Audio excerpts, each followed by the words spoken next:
Hi, hello, welcome or welcome back to my channel. My name is Megan, and today we're talking about reading, shame, forgiveness. Now, if you're familiar with Ben over at Ben Reads Good, on his channel every year he does a reading challenge where each month gets a different reading prompt.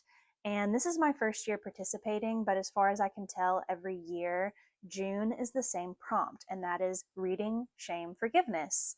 And I was going back through his page, watching some of his old videos, and I came across a video that he did either last year or the year before where he went through some different questions regarding this topic of reading shame for the month of June. And I thought it would be fun to kind of treat those questions like a little tag and answer those questions for myself and kind of put together a June TBR in honor of the prompt for this month. And I think this goes without saying, but this is all like tongue in cheek, just for fun. I obviously have no real shame about anything that I have read or haven't read. It's just kind of a silly way to talk about this. But I thought it was a fun idea to go through some of these different areas or genres of reading shame in our lives. And I just want to answer the questions that he had in his video, which I'll link in my description as well, because it is somewhat of an older video, so it might be a little bit hard to find. But with all that being said, let's get right into the questions. All right, the first question is, what book has been on your shelf for the longest? And I don't actually keep track of when I buy the books that I buy, so just based on my own memory, these are the books that I've owned the longest without reading them. I bought both of these books when I first got back into reading as an adult several years ago, and they've sat on my shelves unread since then. First is Circe by Madeline Miller. I picked this up because at the time it was extremely popular on Book Talk, Bookstagram, BookTube, everything, as well as her other book, Song of Achilles, of course. But for whatever reason, this book really spoke to me at the time, and I bought it one day at the store, and I still haven't read it. I've owned this for years, have not gotten to it. Still would like to read it, which is why I do still own it. And the second book is The Mothers by Brit Bennett, and I have read The Vanishing Half.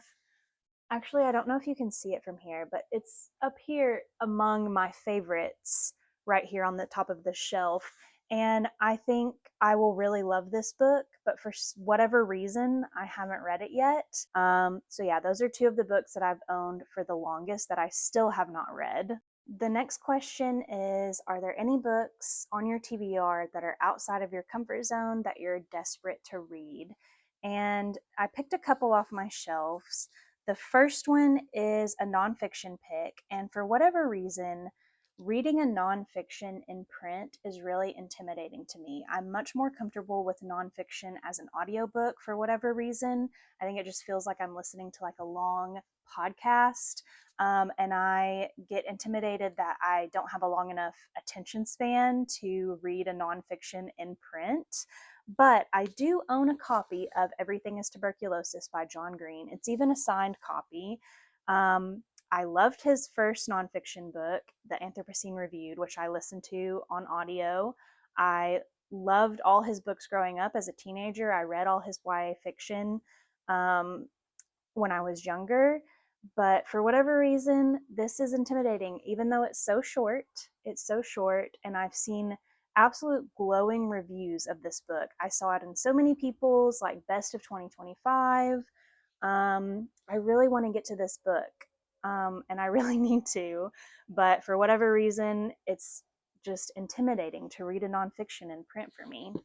And then next up, two books that are outside of my comfort zone, not just because they're part of a larger series, but also because of the genre. The first up, I have The Long Way to a Small Angry Planet by Becky Chambers. And this is the first book in a 4-book series. And this is sci-fi. I think it leans more towards literary sci-fi from what I've seen people describe it as. My husband read this whole series and really loved it and tells me that I would really love it. But because it is in space, I feel very intimidated to read this. Sci-fi is way outside my comfort zone, especially like space setting sci-fi, spaceship sci-fi. But I know that this series really dives into the characterization, and there's a large cast of characters between the 4 books in the series. So I do think I would really enjoy it. And I really want to read it. We own all 4 books, but haven't gotten to it yet. And the next up, kind of in a similar vein, we have Red Rising by Pierce Brown, another book that I know a lot of people really, really love, and I think I would like it, but because of the genre and because of the length of the series, it is very intimidating to me. It's very much outside my comfort zone, not something I typically pick up, but I would really like to get to this. All right, next question is, are there any series that you haven't finished yet but would really like to? And I have several. I am a chronic series non-finisher. First up, I have The Ragpicker King by Cassandra Clare. This is the 2nd book in the Swordcatcher series. I think there's going to be 3 books total. I don't know if the 3rd book is out yet, but I read the 1st book, Swordcatcher, last year, I think, and I really, really loved it. I've owned this book for over a year. It's been out for over a year. I have a signed copy of it.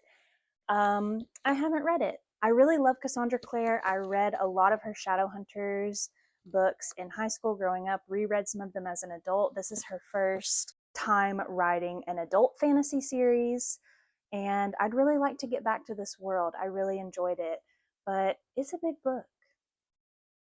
It's a big book, so that's intimidating, but I really liked the first one. I really want to see where she goes. I really love this author, so I really want to get back to that series. Second up, I have Foxglove by Adalyn Grace. This is the 2nd book in the series, Belladonna being the first. I think there is a 3rd book and maybe a novella as well. But I read Belladonna again, I think last year, and I really enjoyed it. I'm pretty sure this is YA. 99% sure this is YA. But I really liked the first one. I liked the vibe. I liked the writing. It was really fun. This is a local author for me. So that's another reason I'd really like to catch up with this series. I own the first 2. Oh, this is a signed copy. I didn't even realize that. She does a lot of local events at my local bookstores, like I said. But gorgeous books, like gorgeous editions. I mean, come on. But yeah, another series that I really liked but just have not prioritized continuing with. Next, I'm not sure if this is really a series so much as a follow-up, but we have 10,000 Stitches. I read Half a Soul. It's up here as well. A couple years ago, and I loved that book. Again, it's on my little favorites shelf, and I bought the 2nd book and just never got around to it. I know it's different characters, so it's not quite a series per se, but I really enjoyed the writing. I enjoyed like the fantasy elements, the fairy elements. So I'd really like to get to this as well. And then next, one that I don't have a physical copy of, I own it on my e-reader, but the 3rd book in the Farseer trilogy by Robin Hobb, Assassin's Quest, I still have not gotten to. I've read the first 2. I've read Assassin's Apprentice, and what's the second one? Royal Assassin, I think, is the second one. And then Assassin's Quest is the 3rd one. And I still have not gotten around to finishing out that first trilogy. Again, it's a huge book, so I feel a little bit intimidated to get bogged down by such a big book. But I loved the first 2. I love Robin Hobb's writing. I know there's many books that follow this original trilogy in her like universe that she's written in. So I'd really like to continue, but I just haven't prioritized it. So yeah, those are all the series that I really do want to continue in and feel a little bit of shame that I haven't yet. The next question is, are there any books related to your background or heritage or history that you haven't read yet, but you really feel like you should? And this one was the hardest question out of all of the ones because I'm white. So I don't really have like a heritage, so to speak, like that. I'm a white American. So I started thinking like, okay, what are some American classics that I haven't gotten to yet? Obviously, I'm a woman. So what are some like classic women's literature that I haven't gotten to yet? And I pulled off from my shelves a couple of classics written by women that I really want to get to but haven't quite yet. The first one being Wuthering Heights by Emily Bronte. I read Jane Eyre, so I've read one Bronte sister. I really want to get to this, and then I would love to finish out and read a book from each Bronte sister, but one step at a time. This is the next on that list. I saw the movie that came out earlier this year, and unpopular opinion, I feel, it was very polarizing on the internet, but I really, really loved the movie. I really loved it.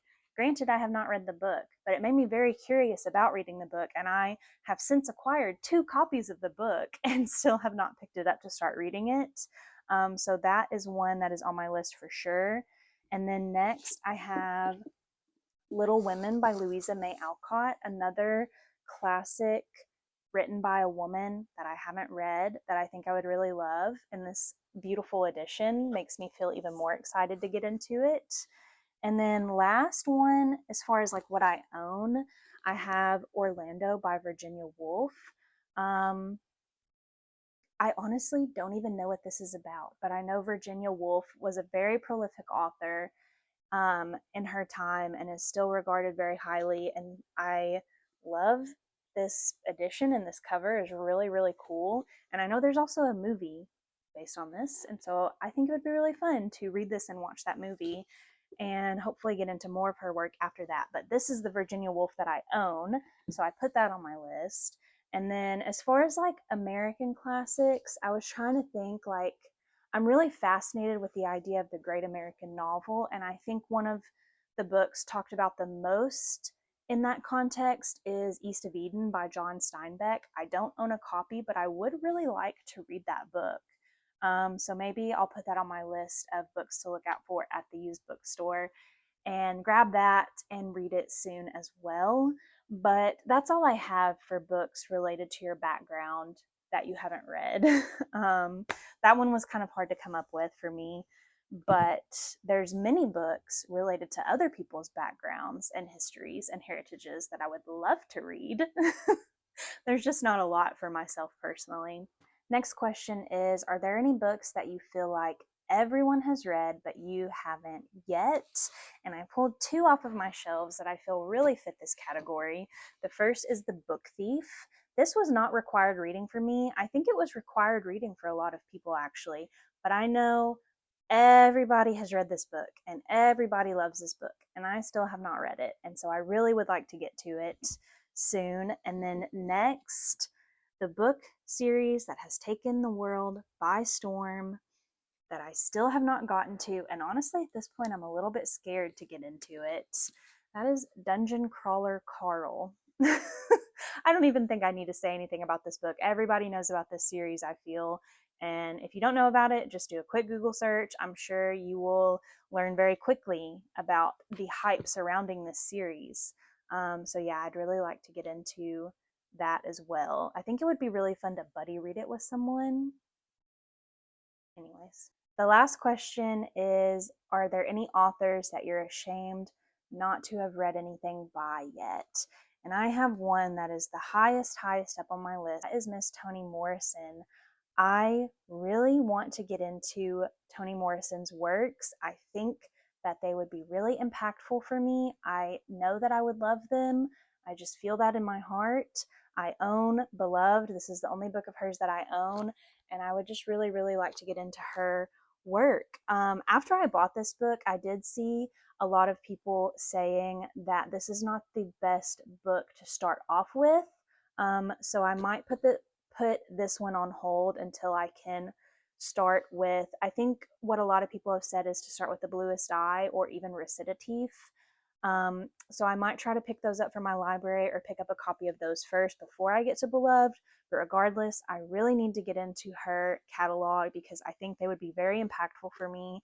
And I am tired of saying that I have not read a Toni Morrison book. I wanted to include a couple of bonuses that don't fit into any of these prompts that I still wanted to talk about that kind of fit into reader shame for one reason or another. The first being The Remembered Soldier. I got this last year at my city's bookstore book crawl, and I had never heard of it. The bookseller was really highly recommending it, and it was actually a week before this book was meant to be released in America, the translated version, because it is translated fiction. And the bookseller called the publisher and asked for special permission to put it on the shelves for the book crawl. And I was like, wow, for her to go to that length to try to get this book in people's hands, it must be really, really amazing. I need to buy it. I did buy it, and I never read it. And then this year, it was longlisted for the International Booker Prize for translated fiction. And that made me realize that I still haven't read this book, and I really, really need to. I would love to get into it. It's set in 1922 in Flanders, and the Great War. So it's historical fiction, it's translated fiction. I really want to get to that soon. And then another category, this year I have started receiving a book of the month subscription, and every month that rolls by where I pick a new book and I still haven't read the book from the month before, or even the month before that, or even the month before that, I feel the slightest twinge of shame, just because like that continual rolling over and piling up of these book of the month branded books, just, I don't know, it seems to like feel a little more daunting than just regular books that I'm buying. I don't know why that is, but two that I really, really want to get to, I have a couple other ones as well, but the two that I really want to prioritize are Kin by Tayari Jones and Lost Lambs by Madeline Cash. I just think these are two books that I would really, really love. I've seen a lot of people who I really trust their opinions say that they really loved these books, especially this one. I've seen a lot of people say that it made them cry, and I really have not had a book make me cry in a long time. That would be nice, actually, to have a book make me cry. But anyways, these are two book of the month books that I would really like to prioritize. So that was a lot of books to feel shame about. And again, that very tongue in cheek. I don't feel any real shame about these books, but these are all books that I would like to get to and haven't yet. And on top of that, I own them all and haven't gotten to them yet. So I think I'm going to leave all these off my shelf, make this my June TBR. Obviously, I'm not going to read anywhere close to all of these books, but try to pick a few off the list and read them for the month of June in honor of the prompt. I know I only need to read one, but I think it would be fun to try to read a couple.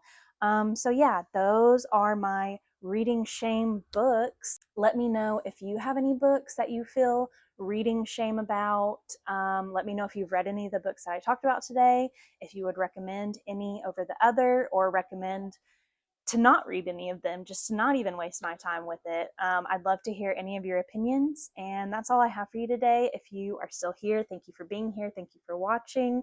If you wouldn't mind giving this video a like, maybe even subscribing, it would mean a lot to me. And yeah, until next time, let's chat in the comments. Bye.